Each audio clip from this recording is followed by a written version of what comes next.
How much money do zookeepers earn?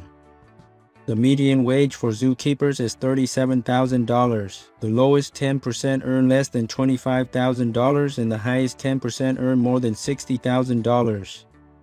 Zookeepers are responsible for the care and feeding of the animals in the zoo. They also play a vital role in educating the public about the animals in the zoo and their conservation status in the wild. So, how do you become a zookeeper? The first step is to get a degree in animal science or a related field. You can then apply for a job at a zoo. Most zoos require their keepers to have a minimum of 2 years of experience working with animals.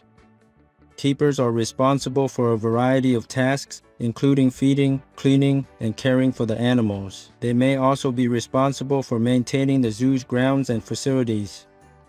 Zookeepers must have a strong knowledge of animal behavior and be able to safely handle many different kinds of animals. They must also be able to work efficiently as part of a team. Zookeepers may have a love for animals, but that doesn't mean they don't earn a good salary. Experienced zookeepers can earn $60,000 or more per year. The job of a zookeeper can be demanding, but it is also very rewarding. If you are passionate about animals and conservation, then becoming a zookeeper may be a great career option for you.